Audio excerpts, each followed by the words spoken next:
Phone number.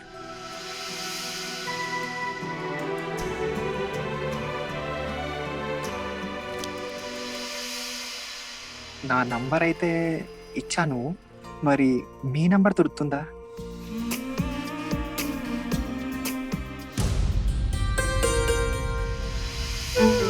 ఇంకా సంబంధం నిశ్చయం కాలేదు. అయినా నేను ఎవరో తెలియని వ్యక్తికి నా నెంబర్ ఎందుకు ఇవ్వాలి?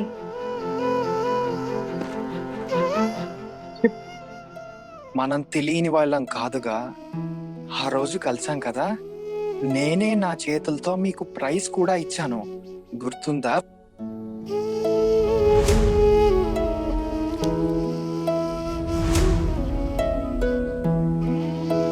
నేను విన్నా మీరందరూ టెంపోలో వచ్చారని. కాదు, నేను లేదు, నా ఉద్దేశం ఏంటంటే మీ ఇంటి వాళ్ళు మా ఇంటి వాళ్ళని చాలా ప్రశ్నలు అడిగారు, నన్ను కూడా. అందుకే నాకు కూడా అనిపించింది దీని గురించి అడగాలని. అదేంటంటే మా కుటుంబం చాలా పెద్దది. వేరువేరు కార్లలో రావడం కంటే బాబాయ్ గారు ఒక టెంపో మాట్లాడారు, అందులోనే అందరికీ సరిపోతుంది. ఓహో, అంటే మీరంతా పిసినారు వాళ్ళన్నమాట. కాదు, కొంచెం అలాగే అనుకోండి. ఇంకేమైనా అడగాలని ఉందా మీకు? లేదు, నడుస్తున్నప్పుడు మిమ్మల్ని నేను చూశాను, అందుకే నడిచి చూపించమని అడగను. కానీ మీ జీతం ఎంత అనేది ఖచ్చితంగా అడగాలనుకుంటున్నాను. ఇప్పుడు అబ్బాయిల్ని వాళ్ళ జీతం గురించి అడుగుతారా? అబ్బాయిల్ని వాళ్ళ జీతం గురించి అడగకూడదు. ఎవరు అడుగుతారు అబ్బాయిల్ని వాళ్ళ జీతం గురించి? అవునా? మరి ఒక అమ్మాయి రంగు అసలైనదా లేక మేకప్ వేసిందా అని అడగాల, లేదంటే ఆమె జుట్టు అసలైనదా లేదా నకిలీదా అని అడగాల? లేదు. ఇప్పుడు అడగకూడని ప్రశ్న కూడా మీ ఇంటి వాళ్ళు నన్ను అడిగారు కదా. అయితే ఇప్పుడు చెప్పకూడదనుకునే విషయం కూడా మీరు నాకు చెప్పేయండి. ఇప్పుడు నా జీతం దాదాపు 45,000. ఇంకేమైనా అడగాల మీరు? నేను BA ఫైనల్ పరీక్షలు రాయాలి.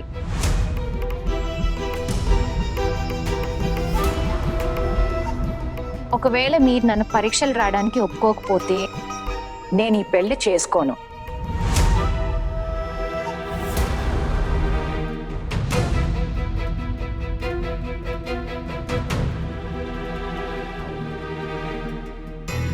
BA చేస్తోంది, పరీక్ష రాయాల్సిన అవసరం లేదు. సరే.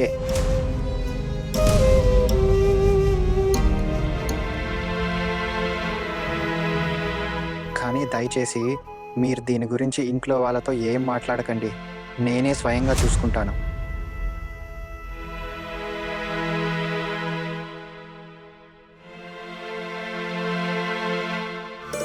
నేను మిమ్మల్ని ఒక మాట అడగొచ్చా? మీరు చాలా కోపిష్టి వాళ్ళ? నేను మీకు కోపిష్టిలా కనిపిస్తున్నానా? అవును, కొద్దిగా. మీ అమ్మగారు కూడా చాలా కోపిష్టిలా ఉన్నారు. మీకు అలా అనిపించిందా? కేవలం మీ అమ్మగారే కాదు, మీ యొక్క అన్నయ్య కూడా చాలా కోపిష్టిలా ఉన్నారు. కానీ నాకు అసలు కోపమే లేదు. నాకు కోపం రానే రాదు. అది తెలుసుకునే సమయం ఎక్కడ దొరికింది?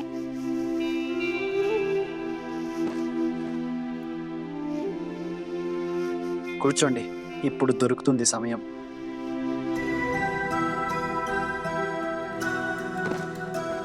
నేను అస్సలు కోపిష్టివాడిని కాదు, కానీ నాకు కోపం ఉన్న అమ్మాయిలంటే చాలా ఇష్టం.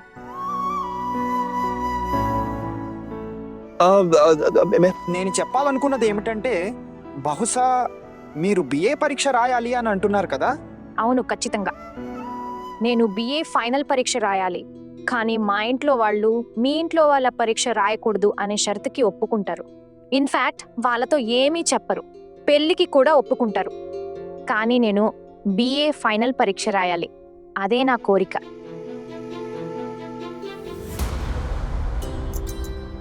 సరే అయితే డీల్ కుదిరినట్టే.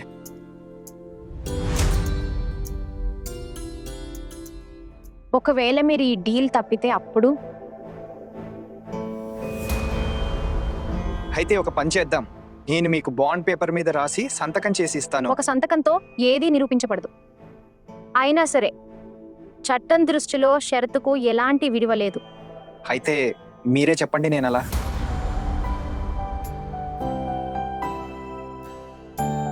మీ నమ్మకాన్ని ఎప్పటికీ వమ్ము చేయనని మీకు నమ్మకం కలగడానికి నేను ఏం చేయాలి? సరే అయితే నాకు ఒక షరతు ఉంది. ఇన్ని కష్టాల తర్వాత నేను ఇంతవరకు చదివాను కాబట్టి పరీక్ష మాత్రం నేను రాసి తీరుతాను. సరే, నేను మీకు మాట ఇస్తున్నాను, మిమ్మల్ని పరీక్ష రాయనిస్తాను. ఇంకేమైనా అడగాల మీరు? చూడండి, నేను మిమ్మల్ని ఇన్ని ప్రశ్నలు అడిగేదాన్ని కాదు. ఒకవేళ మీ ఇంట్లో వాళ్ళు నన్ను ఇబ్బంది పెట్టకపోయి ఉంటే పర్వాలేదు, ఇవన్నీ ఆచార వ్యవహారాలే కదా. అయినా మా ఇంట్లో వాళ్ళు కొంచెం పాతకాలపు ఆలోచనలు ఉన్నవాళ్ళు, అందుకే వాళ్ళు ఇవన్నీ ఆచారాలా? అయితే మీతో అంటే అబ్బాయిని కూడా ప్రశ్న అడగడం ఆచారం అవ్వాలి కదా? ఎందుకు కాదు, అందుకే నేను మీ ప్రశ్నలన్నింటికీ సమాధానం ఇచ్చాను. నేను ఒక విషయం మీకు స్పష్టంగా చెప్పాలనుకుంటున్నాను. మీ ఇంట్లో అమ్మాయిని అవమానించడం సంప్రదాయం అని అంటారు. మరి మీరు దానికి వ్యతిరేకంగా కూడా నిలబడకపోతే అప్పుడు మీ ఆలోచనలకు నా ఆలోచనలకు ఎప్పటికీ ఒకేలా కావడం సాధ్యం కాదు.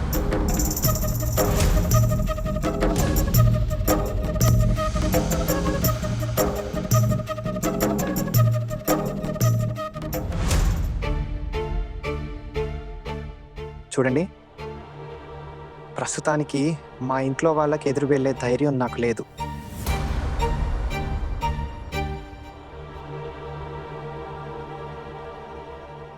కానీ మీరు నాకు తోడుగా నిలబడి నా చేయి పట్టుకుంటే బహుశా ఒకరోజు నాలో కూడా ఈ ధైర్యం వచ్చేస్తుంది.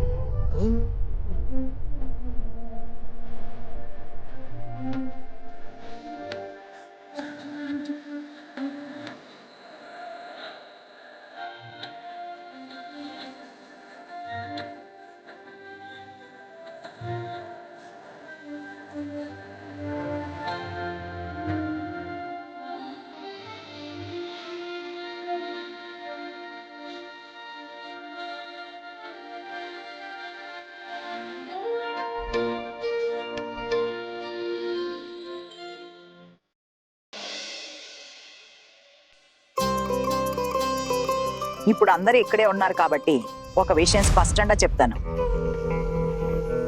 నాకు నా కొడుకు పెళ్లి అక్కడ చేయడం ఇష్టం లేదు.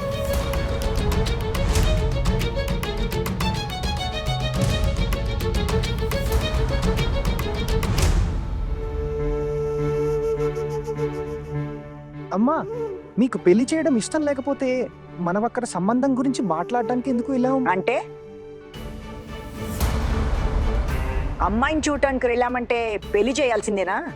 ఆ అమ్మాయి ఏం చేసిందో చూడలేదా? మొదటి రోజే వేడి వేడి టీ మీద పోసింది, నన్ను కాల్ చేసింది. నువ్వు అలా ఎందుకు చేసావు? వేడి టీ వాళ్ళ మీద ఎందుకు పడవేశావు? పెద్దమ్మ, నేను కావాలని టీ వాళ్ళ మీద పడవేయలేదు. అరే పరమేశం, ఎందుకు నువ్వు టీ గుడ్డి దానివయ్యవా? కనిపించట్లేదా? పడవేశావు, అది కూడా ఎవరి మీద? తనకి కాబోయే అత్తగారి మీద. పెద్దనాన్న, నేను నిజంగా కావాలని ఏమీ చేయలేదు. సరే, పొరపాటున పడిందని ఒప్పుకుందాం, కానీ జరిగింది తప్పే కదా. నువ్వు కూడా కాస్త జాగ్రత్తగా ఉండాలి కదా. చుట్కీ, బయటకు రా, లేదంటే ఇలాగే పని చేస్తున్నట్టు నాటకం ఆడుతూ ఉంటావా రోజు చేసినట్టు? చెప్పండి. నువ్వు నీ కూతురికి అర్థమయ్యేలా ఎందుకు చెప్పవు? ఎన్నిసార్లు చెప్పాలక్క? మీరందరూ కలిసి దానికి చెప్తూనే ఉన్నారు కదా, కానీ ఏం ప్రయోజనం లేదా? అక్కయ్య, ఎన్నిసార్లు చెప్పాను నేను దీనికి, అమ్మా పద్ధతిగా ఉండు, ఏం మాట్లాడినా ఆలోచించి మాట్లాడు అని. కానీ లేదు. ఏం చేసింది ఇది? నా మాట కూడా వెళ్ళలేదు. నీ కోసం అబద్ధాలు చెప్పి వాళ్ళను ఒప్పించడానికి మేము ప్రయత్నించాం. మరి నువ్వేం చేశావు? మా శ్రమ అంతా వృధా చేశావు. నీకు ఏమీ రాదు, దేనికి పనికిరావు నువ్వు దద్దమ్మ. మేము ఎంతో ప్రయత్నిస్తున్నాం నీ ముఖం చూడకూడదని, కానీ నువ్వు ఇక్కడి నుండి వెళ్లే ఉద్దేశంలోనే లేవు. కొంచెం నమ్మండి పెద్దనాన్న. ఒకవేళ ఈ పెళ్లి జరిగిపోతే నేను ఇక్కడి నుంచి వెళ్ళిపోతాను. మళ్ళీ ఎప్పటికీ రాను. నాకు తెలుసు మీరందరూ నన్ను ఇష్టపడరని, ద్వేషిస్తారు మీరంతా నన్ను. అసహించుకోకపోతే ఏం చేస్తారు? అన్నయ్య, ఏదైనా విషయం వల్ల నేను ఇది కావాలని చేశారని మీకు అనిపిస్తే నాకు చెప్పండి. ఒక మాట చెప్పు అక్కయ్య. ఆహానా కావాలని అలా ఎందుకు చేస్తుంది? మరి తను స్వయంగా పెళ్లికి సిద్ధంగా ఉంది. తను ఇప్పుడే చెప్పింది కదా ఎంత త్వరగా పెళ్లి జరిగితే అంత మంచిది అని. అలాంటప్పుడు తను కావాలని సంబంధం ఎందుకు చెడగొట్టుకుంటుంది? తనకేంటి లాభం? అమ్మా కావాలని పడేలేదు కదా, అది ప్రమాదవశాత్తు జరిగింది. పాపం కంగారు పడింది. దాని మాటలు వింటే భయపడినట్టు అనిపించలేదు. ఇంకా మీరంతా దానికి వత్తాసు ఎందుకు పలుకుతున్నారు? ఇప్పుడు అమ్మాయిలైతే ఇంకా ఉన్నారు కదా, ఇంకా వేరే అమ్మాయిని కూడా చూద్దాం. అయినా ఎక్కడ రాసుంది? ఏ అమ్మాయిని చూసి ఎందుకు వెళ్ళామో ఆ అమ్మాయినే పెళ్లి చేసుకోవాలండి. సరే బాబాయ్ గారు, మీరే చూడండి అమ్మాయిని, పర్వాలేదు. కానీ దీని తర్వాత నన్ను ఈ విషయాల్లోకి లాగకండి ప్లీజ్. నాకు ఈ విషయాల్లో జోక్యం అలా చేసుకోవాలని ఎందుకు? నీకు ఆ అమ్మాయి అంతా నచ్చేసిందా? ఇక వేరే అమ్మాయిని చూడాలనుకోవటం లేదు. ఆ అమ్మాయిలో ఏముందని తను తప్ప వేరే ఎవ్వరీ పెళ్లి చేసుకోను అంటున్నావు. నేను ఇప్పుడు అలా అన్నానమ్మా. అసలు నేను పెళ్ళే చేసుకోవాలనుకోలేదు. ఇది మీ పట్టుదలే కదా, అందుకే నేను మీతో వచ్చాను. ఇంకా పదే పదే ఈ పెళ్లి చూపులు లేదా అమ్మాయి వాళ్ళు నన్ను చూడటం ఇవన్నీ నాకు నచ్చవు. నువ్వేం చెప్పాలనుకుంటున్నావు? ఆ అమ్మాయి కొంచెం ఎక్కువ చదువుకుంది, కాలేజీకి వెళ్తుంది. దాని ప్రవర్తన కాలేజీకి వెళ్ళే అమ్మాయిలాగే ఉంది. చూడలేదా ఎలా దెప్పి పొడుస్తూ మాట్లాడుతుందో? ప్రాస్ చూపించినా చేతిరాత చూస్తారా? దాని మాటలు అర్థం చేసుకోలేనంత అమాయకుల్లా కనిపిస్తున్నామా మనం? అమ్మా, నేను నీతో ఒక మాట చెప్పాలనుకుంటున్నాను. దయచేసి తప్పుగా అనుకోకు. కానీ ప్రతి ఇంటి ఆచారాలు మన ఇంటి ఆచారాల్లా ఉండలేవు కదా. చిన్న, ఏం చెప్పాలనుకుంటున్నావా? సూటిగా చెప్పు. అర్జున్ బాబు, మన ఇంట్లో జరిగేది వేరే వాళ్ళ ఇంట్లో జరగనిదేముంది? కేవలం పెళ్లి చూపులకే కదా వెళ్ళాము. సరే, కొంచెం ఎక్కువ మందే వెళ్ళాము. ఇలా పదే పదే వెళ్ళాం కదా, అదేనా మా తప్పు? పిన్ని గారు, నా ఉద్దేశం అది కాదు. నేను చెప్పేది ఏంటంటే ప్రతి ఇంటి ఆచారాలు మన ఇంటి ఆచారాల్లా ఉండలేవు. ఇంకా మీరేమంటున్నారు? మీకు తను నడవడం చూడాలి. తన జుట్టు అసలైనదా లేదా నకిలీదా అని మీరు చూడాలనుకున్నారు. తన శరీరం రంగు. అమ్మా, ఇవన్నీ ఎక్కడ జరుగుతున్నాయి ఈ రోజుల్లో? చూడు, ఇవన్నీ పాతకాలపు పద్ధతులు. మా పెళ్లి కూడా అలాగే జరిగింది. మా గౌరవానికి ఏ లోటు రాలేదు కదా. ఇప్పుడు ఈ అమ్మాయి చిన్న చిన్న విషయాలకే ఇలా ముఖం ముడుచుకుంటే రేపిల్లి ఎలా చక్కబెడుతుంది? అయినా సరే, 2 కుటుంబాల వాళ్ళు కలిసి ఈ పెళ్లి చేస్తున్నారు. నువ్వు అమ్మాయిని ఇష్టపడ్డావు అని కాదు. ఇప్పుడు సరిగ్గా చూడకపోతే అన్నీ సరిగ్గా ఉన్నాయో లేదో ఎలా తెలుస్తుంది? ఒకవేళ ఇలాంటి అమ్మాయిని మెడకు చుట్టుకుంటే ఏం చేస్తావు? అరే చిన్న, అందుకే కదా ఇలాంటి ఆచారాలు పెట్టారు. ఇందులో మేమేం తప్పు చేశాము? అలాగా? సరే, ఒకవేళ మీకు ఆ అమ్మాయి నచ్చకపోతే నేను బలవంతం చేయలేను కదా. కానీ మీరు దయచేసి నన్ను ఈ విషయంలోకి లాగకండి. అయితే ఇప్పుడు మేమేమీ అనకూడదు అనమాట. అమ్మా, నేను ఎప్పుడు అలా అన్నాను? చిన్న, ఒక మాట చెప్పు. నీకు అనిపిస్తుందా ఆ అమ్మాయి ఏంటి మాట వింటుందని? ఈ ఇంటి కోడళ్ళు పుట్టింటికి వెళ్ళడం మాకు ఇష్టం ఉండదు కదా.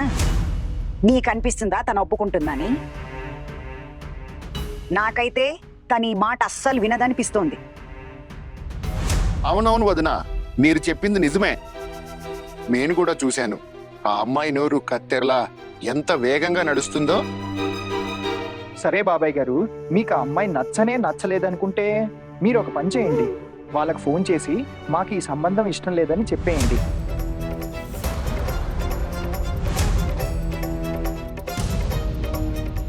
ఏవండి, ఒకవేళ వాళ్ళ ఫోన్ రాకపోతే మీరే ఒకసారి ఫోన్ చేసి అంత మాట్లాడొచ్చు విచిత్రంగా కదా. మాట్లాడుతున్నావమ్మా. ఎవరైనా ఇలా చేస్తారా? ఇప్పుడు పెళ్లి కోసం వాళ్ళు ఫోన్ చేసి అడుక్కుంటామా? మీరు వాళ్ళకి చెప్పారు కదా అబ్బాయి మాకు నచ్చారని, అప్పుడు వాళ్ళు ఫోన్ చేసి చెప్తామని అన్నారు. ఇప్పుడు మనం ఇంకేవి చేయకూడదు, వాళ్ళ ఫోన్ కోసం వేచి చూడటం తప్ప. సరే, నేను ముందే చెప్తున్నాను, నీ కూతురు కోసం మళ్ళీ మేము వేరే అబ్బాయి వాళ్ళని పిలవాల్సి వస్తే మేము ఖర్చు పెట్టము. ఎందుకంటే మేము ఖర్చు పెట్టి వాళ్ళని పిలిచి తిండి పెట్టి మర్యాదలు చేస్తాము. మరి నీ కూతురు చెడుగా ప్రవర్తించి వాళ్ళని పంపించేస్తే అలా చేస్తే నడవదు కదా. ఇంకా నువ్వు ఆ అబ్బాయితో ఒంటరిగా ఏం మాట్లాడేవు? పెద్దమ్మా, అతను ఏమేం అడిగారో నేను దానికి సమాధానం ఇచ్చానంతే. అవునులే అవును, మీ గురించి మాకు తెలీదా ఏంటి? ఎవరైనా నిన్నేమైనా అడిగితే నువ్వు ఖచ్చితంగా సమాధానం ఇస్తావు, అలవాటే కదా నీకు. మరి నువ్వేం చెప్పాలనుకుంటున్నావు? నువ్వు ఎవ్వరికీ ఏమీ చెప్పలేదనా? మేడం, నువ్వు లోపల కూర్చున్నప్పుడు నేను తొంగి చూశాను, నీ నోరు ఎంతలా లేస్తుందో. వదినా మాట్లాడితేనే కదా విషయాలు ముందుకు వెళ్తాయి. ఏమైనా వంకరగా మాట్లాడలేదు కదా నువ్వు వాళ్ళతో? అబ్బాయి పెళ్లి రద్దు చేసుకునేలా ఏమైనా చెప్పలేదు కదా? పెద్దనాన్న, నేను వంకరగా ఎందుకు మాట్లాడతాను? తెలిసిపోతుందిలే పెళ్లి రద్దయితే. వాళ్లే స్వయంగా వచ్చి మాకు అన్నీ చెప్తారు. ఒకవేళ చెప్పకపోతే మేమే అడుగుతాము. ఇలా తల దించుకుని నిలబడితే నీకు నడుస్తుందేమో కానీ మాకు నడవదు. మేము ఈ బరువును మా తల మీద నుండి దించుకోవాల్సిందే కదా. నాకు 2 కూతుళ్ళు ఉన్నారు, వాళ్ళ భవిష్యత్తు కూడా చూడాలి. నువ్వు నీ బుర్రని కాస్త ఉపయోగిస్తే నీకే నష్టం రాదు. ఈ ఇల్లు మేము ఉండడానికి, ఇక్కడే జీవితాంతం టెస్ట్ వేస్తుని కూర్చుంటానంటే అది కుదరదు కదా.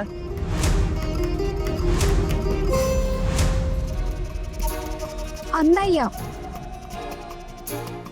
మీరిప్పుడు ఏమన్నారు? అదే అన్నాను, నువ్వేదైతే విన్నావో. ఇంకో మాట కూడా విను, మేము చేయగలిగింది చేశాము, ఇక మా వల్ల కాదు. అందుకే అర్థమయ్యేలా చెప్తున్నాము, నీ బుర్రకి ఎక్కుతుందని. పెళ్లి తర్వాత ఈ ఇంట్లో నీకు చోటు లేదు అని. అందుకే ఈ విషయం అర్థం చేసుకో. అర్థం చేసుకుంటే మంచిది, లేదంటే నీకే నష్టం. ఎక్కడికి వెళ్తున్నావు? ఈ రోజు సెలవు కదా అమ్మా, స్నేహితులను కలవడానికి ప్లాన్ చేసుకున్నాను. అది కూడా చేయకూడదా ఇప్పుడు అర్జున్, నేను? నువ్వు నాతో ఈ విధంగా మాట్లాడుకు.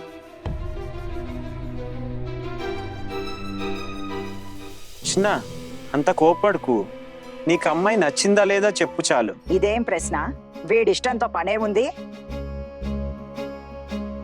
కానీ అమ్మా, అమ్మాయి చూడ్డానికి వినడానికి బాగానే అనిపించింది. పెళ్లి తర్వాత అందంతో ఊరగాయ పెట్టుకోవాలా నేను? అంతా అమ్మాయి గుణగణాల మీదే ఆధారపడి ఉంటుంది.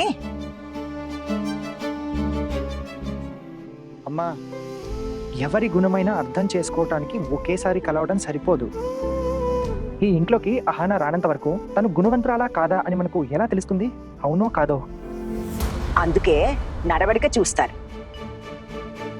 ఆ అమ్మాయి నడవడిక చూస్తే అస్సలు అనిపించట్లేదు దానికి కనీస మర్యాదలు తెలుసని. అవును, పెద్దనాన్న మీద ఆధారపడి బతికింది. దానికేం సంస్కారం ఉంటుంది? వాళ్ళమ్మ రోజంతా వంటగదిలోనే ఉంటుంది కదా. ఒకవేళ ఈ ఇంట్లో పెళ్లి జరిగితే అన్నీ మనమే నేర్పించాల్సి వస్తుంది. మనకు పని పెరిగిపోతుంది వదినా. మరి మనం ఏం చెయ్యాలి అక్కయ్య? అత్తయ్య గారు, మీరు ఆ అమ్మాయితో అర్జున్ పెళ్లి జరిపించండి.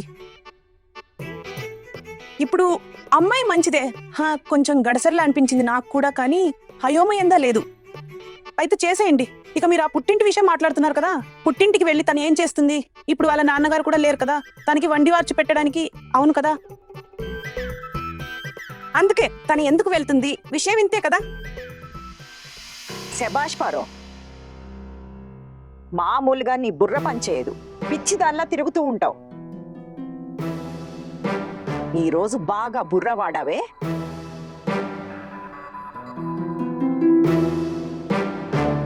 ఇది చెప్పింది నిజమే కదా? ఇతరుల దయ మీద బతికింది పుట్టింటికి ఎలా వెళ్తుంది? భలే. అమ్మా, నేను బయలుదేరుతున్నాను. నీతో నా మాట ఇంకా పూర్తి కాలేచిందా? ఇంకేం మాట్లాడాలమ్మా? నాకు బాగా తెలుసు, మీకు ఏది సరైనది అనిపిస్తే అదే చేస్తారు. ఖచ్చితంగా అదే జరుగుతుంది. నేను నిర్ణయించిందే జరుగుతుంది. మళ్ళీ నేను మీ అందరికీ ఇదే చెప్తున్నాను, ఆ అమ్మాయి నాకు కొంచెం కూడా నచ్చలేదు.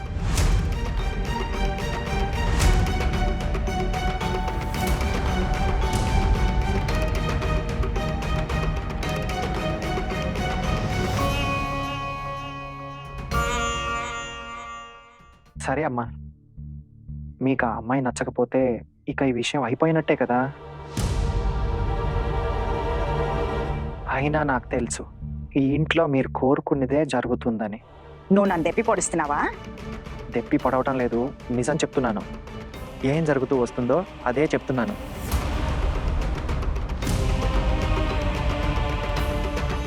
సరే అయితే నా ఇష్టం. ఆ ఇష్టం ముఖ్యం కాదనుకుంటే మీరేం చేస్తారో చేయండి. మీకు ఏది సరైనది అనిపిస్తే అది.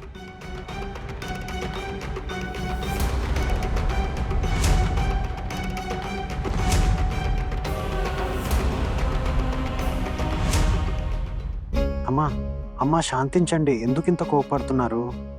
చిన్న, ఇది ఏం మాట్లాడుతున్నావురా నువ్వు?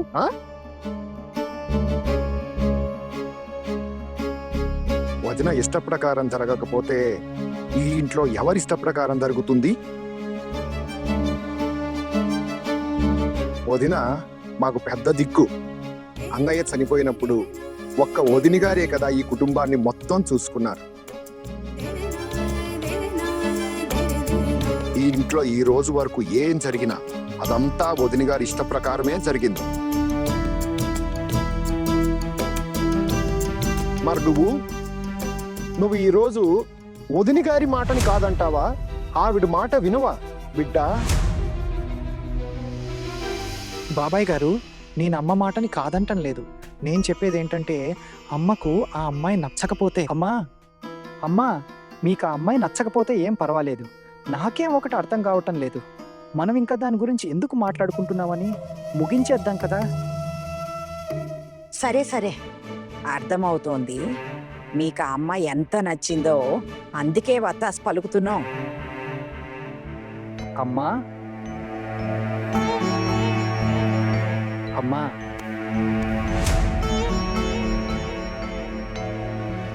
అమ్మా నేను అలా ఏమనలేదు. నువ్వు తప్పుగా అర్థం చేసుకుంటున్నావు. మీకు ఆ అమ్మాయి నచ్చకపోతే పర్వాలేదు, మనం సంబంధం వద్దనుకుందాం.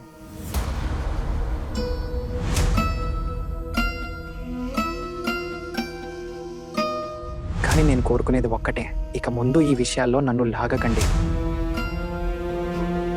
అయినా సరే ప్రపంచంలో అందరికీ పెళ్లి జరగాలని తప్పనిసరి కాదు కదా.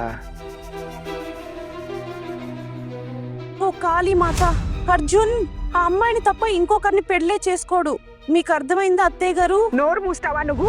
ఈ అమ్మాయి అందే ఎప్పుడు తప్పుడు సమయంలో మాట్లాడుతుంది. ఒక్కసారి నోరు తెరిస్తే ఇక మూయడం అనేదే లేదు. కోకాన్, తుకున్కి ఫోన్ చేసి చెప్పు సెలవు పెట్టమని.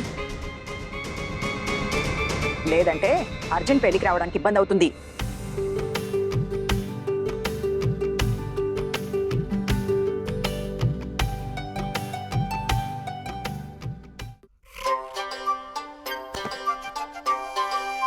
మరిది గారు వస్తున్నా చిన్ని, నువ్వు రోజులు లెక్క పెట్టుకోవడం మొదలుపెట్టు. దేవుణ్ణి ప్రార్థించు ఈ పెళ్లి త్వరగా జరిగిపోవాలని. ఏంటక్కయ్య, ఇంకా సంబంధం కూడా సరిగ్గా కుదరలేదు. పెళ్లికి ఇంకా చాలా సమయం ఉంది కదా.